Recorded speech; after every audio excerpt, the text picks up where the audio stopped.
They say you never really know the person you love until they show you who they are when they think you're replaceable. And Amara Johnson learned that truth standing in front of a mirror on a quiet evening, adjusting the thin silver chain resting against her collarbone, the same chain Marcus had placed there the night he proposed, the night the city lights shimmered behind him as he knelt and promised her forever. And she had believed him. Not foolishly, not blindly, but with the deep faith of a woman who had already survived enough to recognize sincerity when she thought she saw it. Because Amara was not unfamiliar with struggle. She was a black woman raised by a mother who cleaned other people's homes while teaching her daughter dignity, patience, and resilience. A woman who learned early that love often comes with expectations disguised as affection. Yet Marcus had seemed like an exception. Educated, articulate, ambitious, always speaking about legacy and generational wealth, about protecting black love and building something meaningful together, holding her hand proudly in public, while slowly, quietly, reshaping her confidence in private, making jokes about her clothes before business dinners, reminding her that his family came from a different background, telling her she should feel grateful he chose her. And Amara, running her own growing marketing firm while paying for most of their upcoming wedding herself, ignored the warning signs because love has a dangerous way of convincing strong women to explain away disrespect as misunderstanding. Until the afternoon, everything shifted. The afternoon, she walked into an upscale restaurant expecting nothing more than a quick lunch and saw Marcus seated in the corner laughing too easily with a white woman in a red dress, his hand resting on her thigh as if it belonged there. His eyes softened in a way Amara had not seen directed at her in months. And in that moment, the pain did not scream. It didn't explode. It settled quietly and cold in her chest. Because heartbreak is loud only when you're unprepared for it, and Amara had already sensed something was wrong. She didn't confront him, didn't cry, didn't create a scene. She went home, cooked dinner, listened as Marcus offered well-rehearsed excuses about meetings and traffic and stress, kissed him goodnight, and let something hard and unmovable replace the love she once felt. Because Amara was not impulsive. She was observant, patient, strategic. And over the following weeks, she watched carefully, noticed the late-night calls he took outside, the passwords he suddenly changed, the subtle shift in his family's behavior, the way his mother stopped calling her by name and started calling her that girl. And then came the moment that clarified everything. The moment Marcus sat her down calmly and asked her to sign paperwork for their future home, insisting it was routine. Paperwork Amara read slowly, thoroughly, only to realize it transferred full ownership to him despite her paying the down payment. And in that instant, she understood she was never his partner, only a resource, a stepping stone, a temporary investment meant to help him climb into a world he believed she didn't belong in. And she signed nothing. She smiled. She said she was tired. And that night, she began planning the most controlled revenge of her life, not driven by rage, but by clarity. Because Marcus did not know that Amara's firm quietly managed several of his professional contacts, did not know he could see his financial blind spots, did not know the woman in the red dress was a client hiding behind an alias, did not know Amara had already secured screenshots, recordings, contracts, and emails. And when Marcus excitedly announced their engagement party, Amara offered to handle everything. Chose the venue, curated the guest list, invited his family, his colleagues, his investors. And on the night of celebration, she arrived dressed in black, standing beside Marcus as he spoke confidently about loyalty and trust. And when it was her turn to speak, she thanked everyone calmly before connecting her phone to the screen behind them, allowing his recorded words to play as he called her temporary, displaying proof of his affair and legal documents revealing his attempt to steal her property, freezing the room in shock as his mother gasped. Investors murmured, the woman in the red stood, realizing she too had been deceived, and Marcus panicked, reaching for the microphone as Amara stepped back and announced clearly that the engagement was over, the wedding canceled, and all future communication would go through her lawyer. Because while Marcus believed he was trading up, Amara had been leveling up in silence. And that night marked not the end of her love story, but the beginning of her freedom. After that night, nothing exploded immediately. And that was what made it worse for Marcus, because consequences don't always arrive loudly. Sometimes they come quietly, patiently, unfolding one layer at a time until escape is no longer possible. And while he believed the humiliation of the engagement party was the peak of his suffering, he had no idea it was only the beginning. Because the world does not forget when truth is revealed publicly and calmly. And Amara made sure of that, without ever raising her voice. She did not argue, did not insult, did not explain herself. She simply stepped away and allowed reality to do what it does best. And in the days that followed, Marcus woke up to unanswered messages, meetings that were suddenly postponed, polite emails that used phrases like restructuring, risk assessment, and future reconsideration. Words that sound harmless until you realize they mean doors closing. And Marcus, who had always believed his charisma could smooth over any situation, found himself speaking to silence. His mother blamed Mara, accused her of embarrassing the family, of airing private matters in public. And Marcus clung to that narrative because it allowed him to avoid accountability, because it was easier to believe he had been betrayed than to accept that he had been exposed. And Amara watched all of it from a distance, not checking his social media, not engaging in gossip, because revenge for her was not reactive, it was procedural. She met with her lawyer, reviewed timelines, cross-checked contracts, and calmly prepared a civil case that focused not on emotion, but on fraud, misrepresentation, and financial manipulation. And when Marcus was served legal papers, the panic finally set in, because humiliation fades, but court dates do not. And he called her repeatedly, left voicemails apologizing one moment and accusing her the next, claiming she was ruining his life, claiming she was overreacting, claiming he still loved her. But Amara did not answer, because love that arrives after exposure is not love, it is damage control. And as the legal process moved forward, Amara quietly separated her business from Marcus's name, restructured contracts, protected her clients, and one by one, the professional connections Marcus thought were his began choosing stability over loyalty. Because people who value success do not gamble on men with exposed dishonesty. And while Marcus scrambled to repair his image, Amara's reputation sharpened.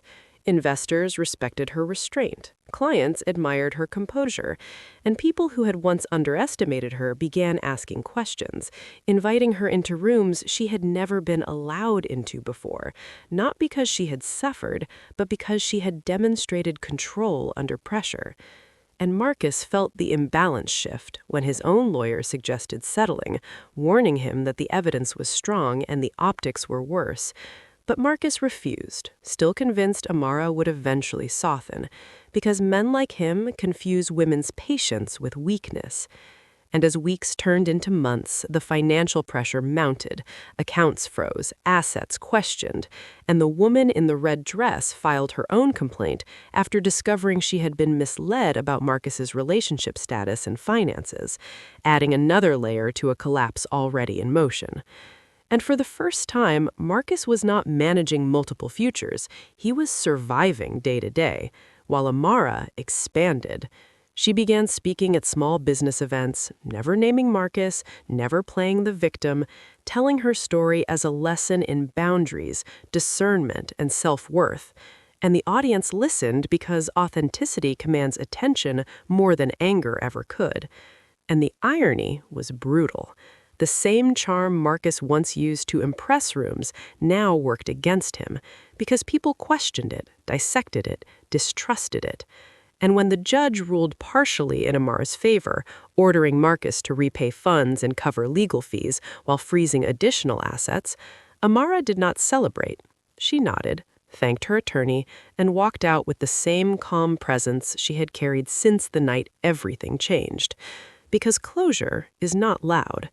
And Marcus, standing alone in the hallway afterward, realized something far more terrifying than loss. He realized Amara no longer needed him to lose in order to win.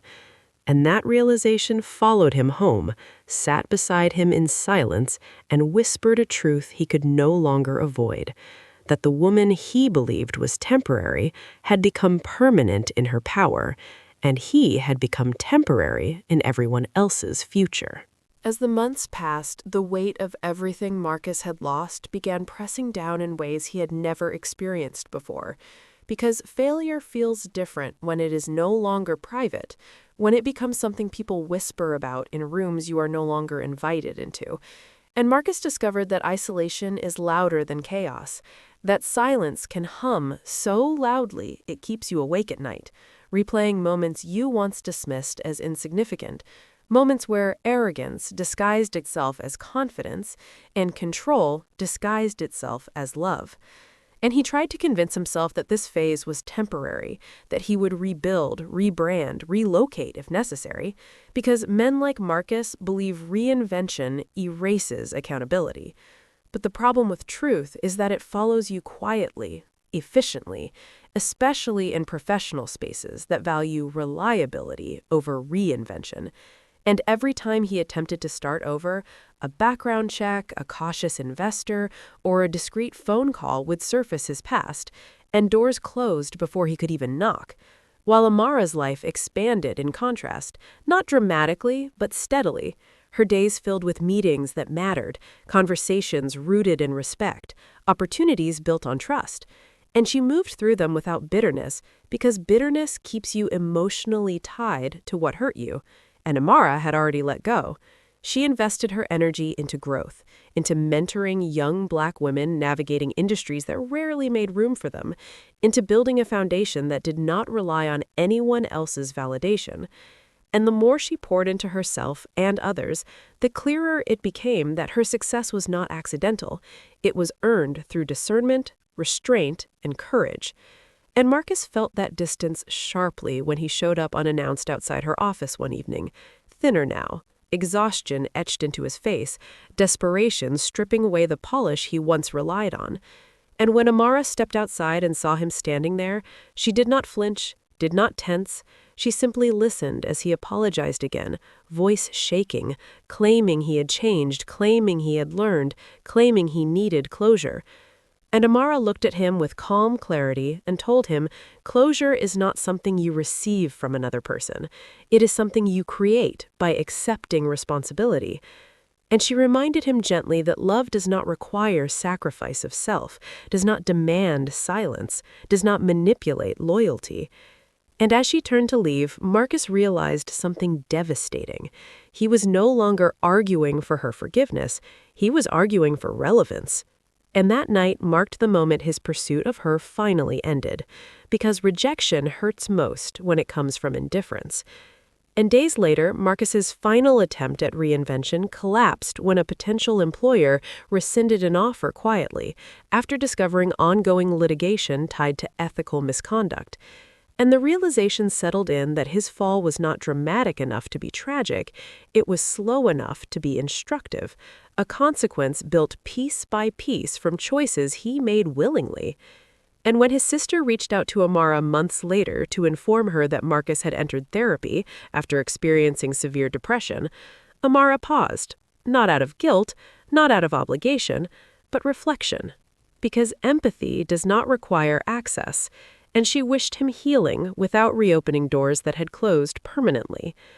And on the same day, Amara stood on a national conference stage, invited not as a victim, but as a leader, sharing insights on resilience, boundaries, and ethical partnership. And when asked what revenge meant to her, she answered with honesty, saying revenge is often misunderstood. It is not about destruction, it is about reclamation. It is choosing yourself when someone else chooses to diminish you. And the room rose to applause not for the downfall of a man, but for the elevation of a woman who refused to shrink. And that night, Amara returned home, removed the silver chain that once symbolized promise, placed it gently into a drawer without anger or ceremony, because some chapters do not end in fire, they end in understanding. And as she lay in the quiet of a life built on her own terms, she smiled softly, knowing the greatest revenge she had taken was not exposure, not court victories, not public accountability, but becoming everything Marcus believed she could never be without him: whole, respected, unreplaceable, and free. Life after closure has a different rhythm, quieter but more intentional. And Amara felt it settle into her days like a steady pulse, because for the first time in years, she was no longer negotiating her worth or explaining her boundaries.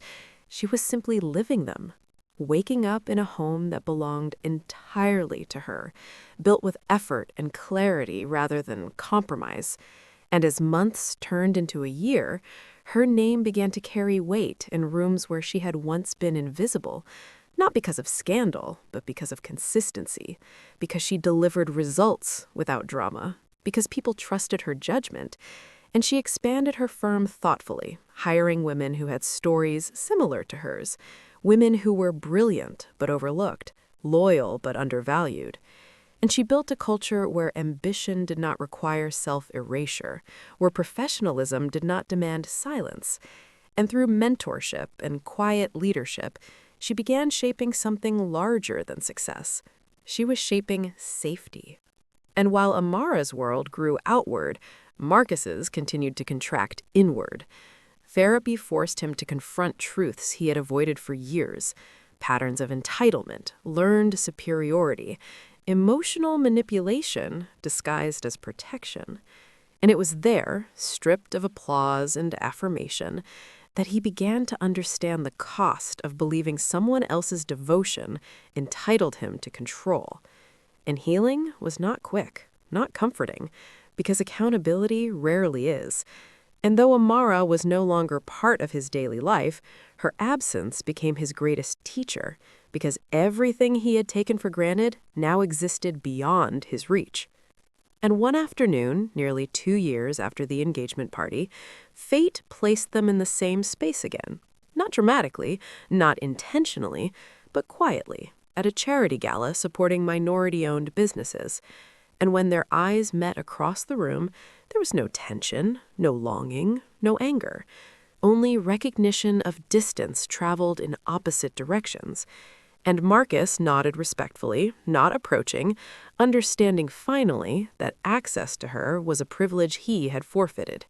And Amara acknowledged him with the same calm grace she extended to everyone else, because power does not need to assert itself. And that night, Amara took the stage not as a survivor, but as a visionary, announcing the launch of a foundation providing resources and legal education to women entrepreneurs, ensuring others would recognize red flags before love became leverage. And applause filled the room, not out of sympathy, but admiration. And Marcus, listening from the crowd, felt the full weight of his choices settle in, because the woman he once tried to diminish had transformed her pain into infrastructure, into opportunity, into legacy. And later that evening, Amara returned home, poured herself a glass of water, and stood at the window overlooking the city lights, not thinking about Marcus, not replaying the past, but appreciating the quiet certainty of a life no longer interrupted by doubt. And in that stillness, she understood that healing does not erase memory, it redefines it, turning wounds into wisdom. And as the city moved below her, she smiled gently, knowing she had not just survived betrayal, she had outgrown it. And the story that once centered on loss had become a story of authorship, of self-definition, of a woman who chose herself, and in doing so, changed everything. Years have a way of revealing what moments cannot, and as time stretched forward, Amara's life began to reflect the quiet decisions she had made when no one was watching, the choice to walk away without begging, to speak truth without rage, to rebuild without resentment. And those choices compounded into something solid and undeniable. Her firm expanded beyond what she once imagined, not explosively, but sustainably, rooted in ethics and trust. And the foundation she launched began changing lives in ways that never made headlines, but reshaped futures. Women receiving legal guidance before signing contracts, entrepreneurs recognizing manipulation disguised as mentorship, daughters watching mothers choose themselves without apology. And Amara watched all of it with humility, understanding that impact does not always announce itself. Sometimes it simply ripples outward. And Marcus, living in a smaller city now, working a modest job unrelated to his former ambitions, followed her success from a distance. Not obsessively, but with awareness, because her name had become associated with integrity, with leadership, with quiet power. And each article, each speaking engagement, each success served as a mirror reflecting who he had been and who he had failed to become. And therapy continued to unravel layers of denial, teaching him that remorse is not the same as transformation, and acceptance is not the same as forgiveness. And the hardest truth he learned was that some losses exist not to be repaired, but to be remembered. And one evening, he wrote Amara a letter, not asking for reconciliation, not even for a response, but acknowledging harm without excuses, recognizing her humanity without entitlement.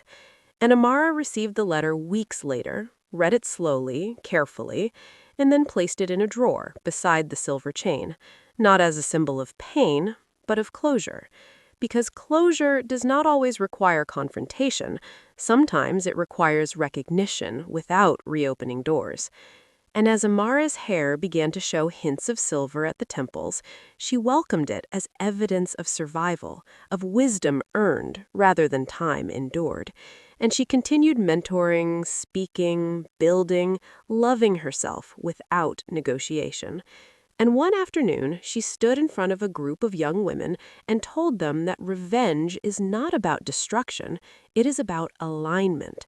Aligning your actions with your worth, your boundaries with your values, and your future with your truth. And the room listened in silence, because those words carried weight only lived experience can give. And as Amara returned home that evening, the city lights glowing beneath her window, she reflected not on what she had lost, but on what she had gained: clarity, peace, autonomy, and the unshakable knowledge that being chosen by yourself is the most powerful decision a woman can make. And in that quiet understanding, the story reached its truest ending, not with bitterness, not with triumph over another, but with a woman standing firmly in her own life, authored by her own hand, complete.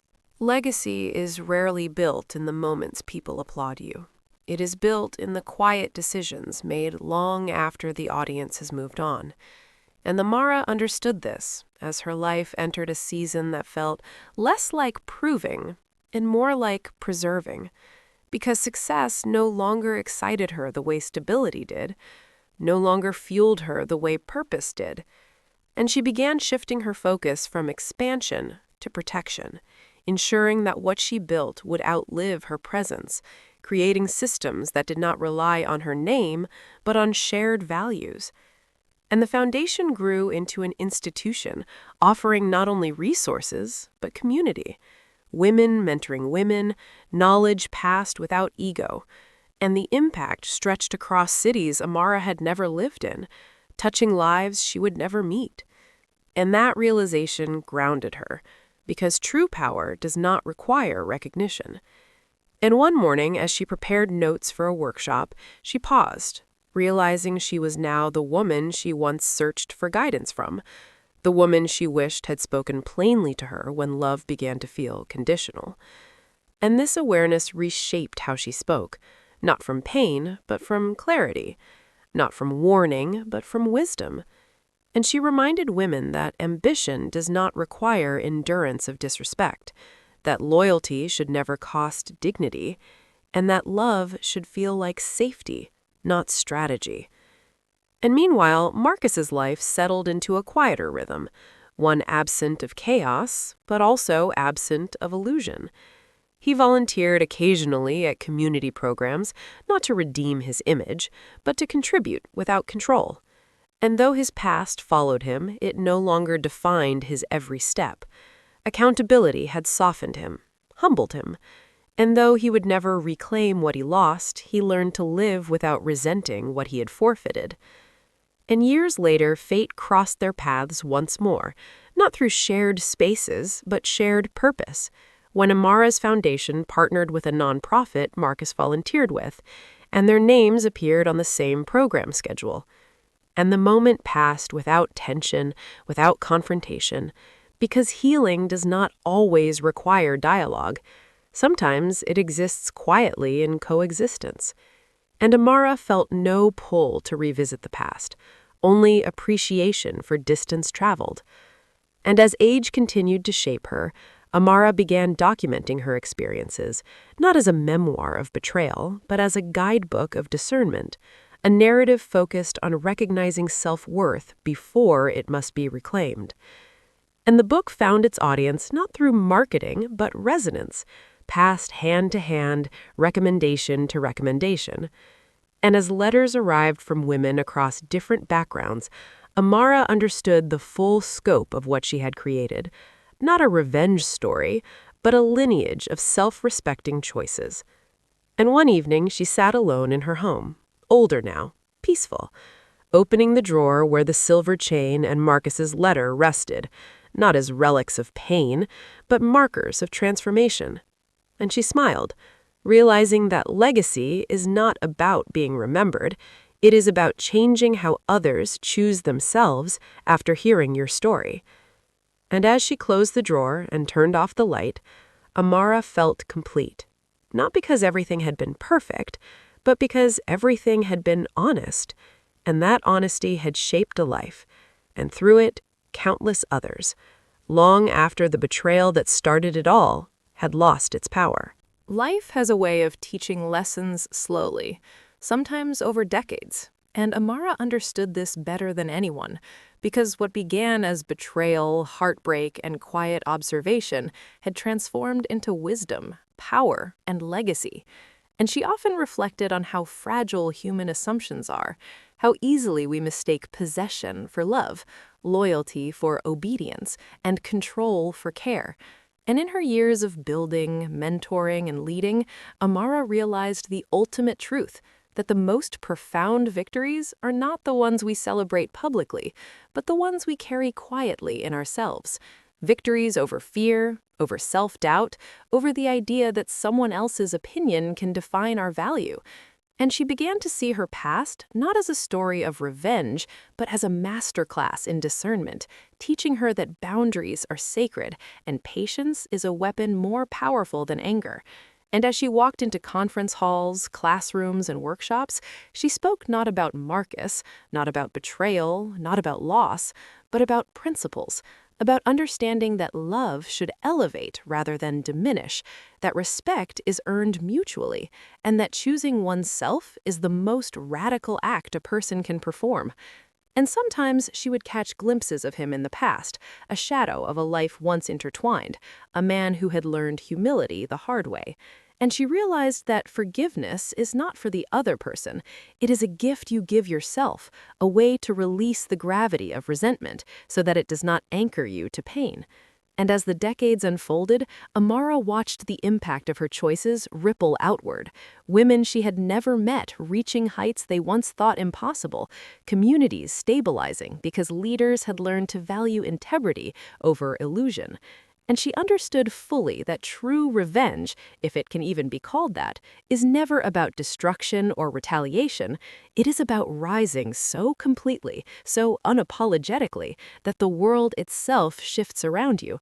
And in that rise, you lift others too, because power used selfishly decays, but power used wisely endures. And one quiet evening, as Amara looked out over the skyline from her home, she reflected on a life that had begun in love, betrayal, and heartbreak, but had culminated in clarity, autonomy, and influence. And she smiled, knowing the chain Marcus once gave her had never symbolized promise. It had symbolized choice, the choice to act, to observe, to plan, to rise. And as she turned away from the window, she felt a calm certainty settle into her chest, the same certainty she had felt the first night she decided to wait and watch. And in that moment, she realized that life's greatest lessons are rarely loud, rarely obvious, and rarely immediate. But when absorbed fully, when lived consciously, they transform every moment that follows. And as she stepped into the next chapter of her life, Amara understood that the ultimate triumph is not proving someone wrong, it is proving yourself right, not to the world, not to those who doubted you, but to the one person who matters most, the person staring back in the mirror, confident, whole, unbreakable, and free.